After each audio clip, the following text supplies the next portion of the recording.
It's a story and a drama which has been a touchstone, really, for all of the things which somehow you suspect are wrong with systems.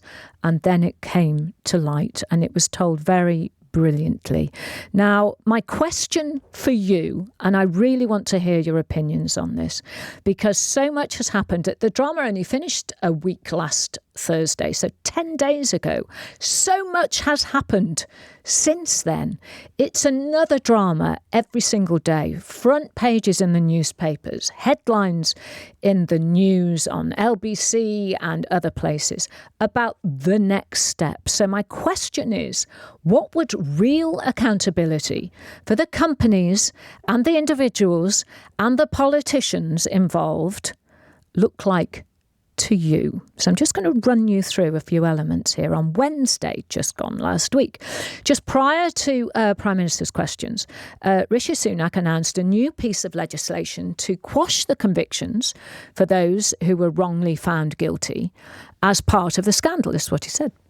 Today I can announce that we will introduce new primary legislation to make sure that those convicted as a result of the Horizon scandal are swiftly exonerated and compensated. We will also introduce a new upfront payment of £75,000 for the vital GLO group of postmasters. And can I thank my honourable friend, the member for Thirsk and Malton, for all his hard work on this issue. He will set out more details to the House shortly.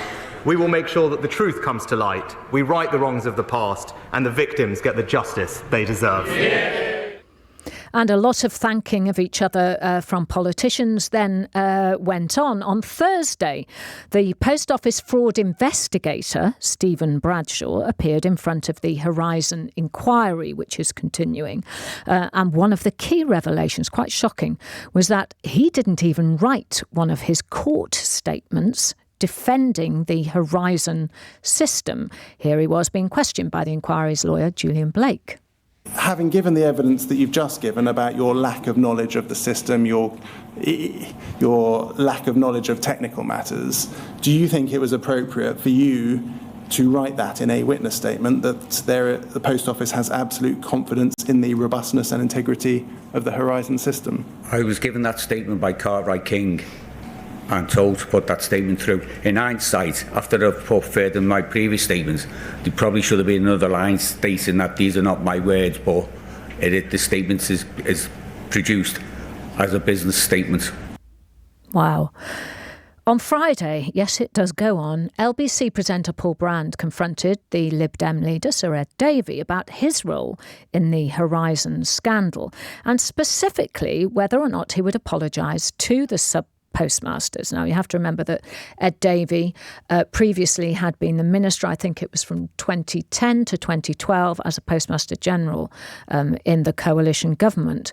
Now, he has been under significant pressure to resign over his role back then, and here is what he had to say.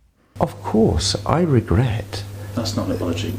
Well, I've said, of course, I think it really is. Well, why did you say, I am sorry? Well, I've said time and time again that I deeply regret that I was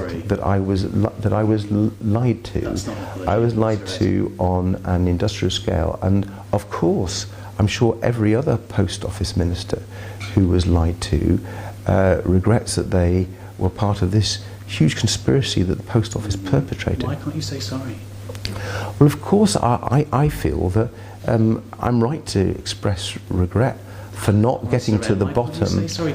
It's the least they deserve. Look what they've been through. Just say sorry for your part in not having the answers. My heart goes out to the hundreds of people who were hit, and I deeply regret that we didn't get to the bottom of the lies that were told, and I deeply regret it took till 2019 in the High Court case till people got the truth. Sorry seemed to be the hardest word there. Well, I am delighted to tell you that Joe Hamilton, and I really feel honoured by this, the former sub-postmistress who was featured in the ITV drama Mr Bates versus the Post Office, is on the line now. Just briefly, Joe, before we talk, Joe was accused of stealing, obviously she hadn't, £36,000 by the Post Office because of the faults in this Horizon system. She pleaded guilty. She had to borrow the money to pay that. She pleaded guilty in 2008 through stress and anxiety to false accounting. Because she was worried, quite naturally, of going to prison. If she pleaded guilty, they said that she wouldn't go to prison. However, her conviction was quite rightly squashed many years later, 13 years later, after she was found to be a victim of the Horizon Post Office scandal. Now, Joe and I have been conversing via the Twitterverse, and Joe, it's an absolute delight to talk to you today. And it is a drama every single day, isn't it? With politicians, with what's coming out in the inquiry now. How do you feel about it generally? Well, it's the gift that keeps giving, isn't it? Well, it really is, and I think as the inquiry unravels, there's going to be some really juicy days. So, yeah, win-win. And are you going down to the inquiry most days? I don't go. I try and go once a week. I get the heads up from council as to who's a good person to come for. It's a bit spectator sport now. So I try and go down once a week. Now, obviously, the drama and your character was played by the actress Monica Dolan. I'm sure you were delighted with how she did that, Joe. But I've never known anything like it, really, that a drama has triggered the response from the public on this scale. Are you surprised by it? Yeah, I think we're all quite... We thought that some people would be quite shocked when they saw it, but I don't think we expected what's happened. And I'd love to be on a fly on the wall in Westminster at the moment. It's making things happen. But the biggest what's the word I'm looking for?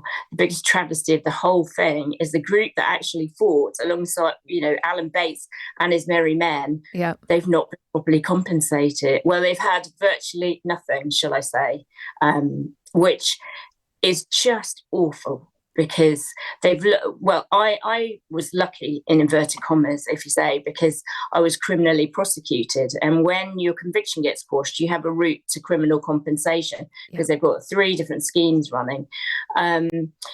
So I've had access to some compensation, whereas my fellow sub-postmasters who literally have been torn apart by this, they've lost every bit as much as I did. When you think overall I lost £60,000 if you count all the wages they kept and the remortgage that's mentioned in the drama, I lost about 60,000. So when they say, oh, we're going to offer them 75 grand, it's like, have they any idea? I don't know some people's personal circumstances, but I can't imagine that would cut it for almost all of the people. I noticed on Twitter that you have been berating a number of the ministers, Joe, including Kevin Hollingrake, who in the clip we've just heard Rishi Sunak congratulated. What's your issue there? With this, is it specifically with the £75,000, or is it with a number of politicians seeming to pat each other on the back? Well, that's just typical of them. And I think this is why the public have got so angry about it, because we all feel like we're not heard. And why don't they... You see, I know we're all not supposed to know each other's details, but there's one figure that's being bandied about. One of the subpostmasters in the group, he's put his claim in, they've knocked 85% of it off.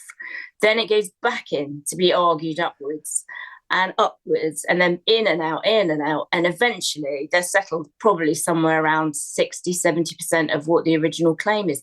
This takes years, and people are dying. 60 people have died, all told. People are terminally ill. There was a lady in my group. She got a conviction quashed, never got any money because she died before she got it. What is... So it doesn't go to the family then? It doesn't go to the family? It wouldn't go to the family? Yeah, it goes to the family. But what's the point if you actually can't get yourself straight financially? I know with me, I've sorted out my debt and I've cleared my mortgage. That is life-changing. Some of these people lost houses just because they weren't criminally compensated, and we dared to take the government on. They've not been paid. And, why can't they just pay everyone? Nobody's being unreasonable. The claims are all reasonable. Why don't they just pay us? It's not right. And I think we just have to keep hammering away, because they can spend whatever they want, wherever they want around the world, but they can't pay us. What I've found quite extraordinary is that, and only last week I was talking to Sally, who was one of the sub postmistresses, who had given, I'm not saying given back money, because there was no money to give back, gave money to the post office, and had gone through a divorce, had gone through all sorts of different things. She couldn't see her daughter. She'd suffered stress. She didn't even know about the compensation schemes. She didn't even know about them. And there are now over, I think it's around 4,500 sub-postmasters who are involved in all of this. Obviously, there were hundreds who were prosecuted wrongly by the post office. Many went to jail. But there are also thousands, which make up the 4,500 in total, who just gave money to the post office because they were also told that they were the only ones. It was around about a third so far of sub-postmasters in total who were told this. I mean, it just genuinely beggars belief, Jo. So what they've done, the government, they're quite clever. They put out a thing and said, anybody who's had any kind of discrepancy, come forward and we'll give you some money.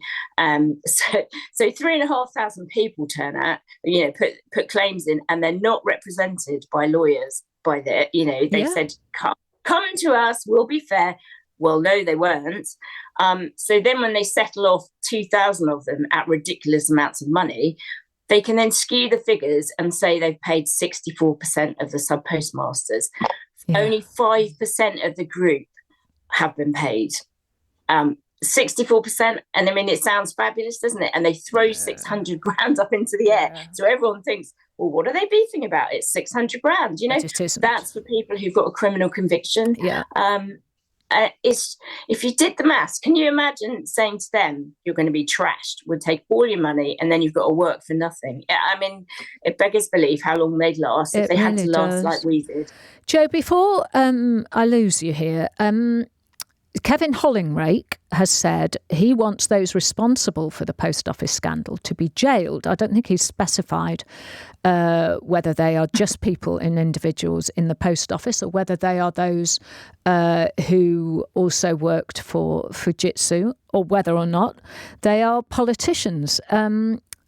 I'm asking everybody listening, and I'm getting loads of calls in at the moment. I'm going to ask you this question because you're in front of the select committee, I believe, on Tuesday. To give evidence. I'll be watching you on that one. My question to you and to everybody listening, but to you specifically, Jo, is what would real accountability for these individuals, companies, politicians, what would it look like to you? Would it be a conviction? Would it be handing back bonuses? Would that be enough? What would accountability look like to you? Well, accountability, if they have actually committed crimes, they deserve to face the justice system, just like we did, To be dragged through court is one of the most terrifying things ever. And then let the judge decide. So the inquiry will dig it all out, but it's going to be into 2025 before we get the answers, I think. But I do believe they will face justice. And I do believe the revelations over the £100 million and the bonuses, apparently there is the contract says they might have to give back bonuses, yes, which would be wonderful, because let them be poor like we've been, because we literally have had no money to, I ended up with 10 cleaning jobs trying to keep the mortgage paid because I couldn't get a job because of my criminal record. and let them have some of it, buying secondhand everything, because you have got no money. And my parents, bless them, before they died, I'd racked up all their credit cards trying to keep the shop going, because I used the cash from the shop to shovel in the post office. Yeah. It's that kind of thing. So let them have no money like we did. We couldn't even get a grant to put a stair lift in to get them up the stairs. We had to go and buy one secondhand off Gumtree and put it in ourselves. It's just, let them have some of that, I think. Jo, as well as a conviction. I think there's a whole other drama to come out of this. But thank you so much for giving us your time. And I know everybody listening, we're getting lots and lots of messages in to say thank you for telling us your story. And all the best on Tuesday. Thank you, Jo. And if you're listening, Mr. Hollinrate, pay the group now. Well, there's a message. Thank you.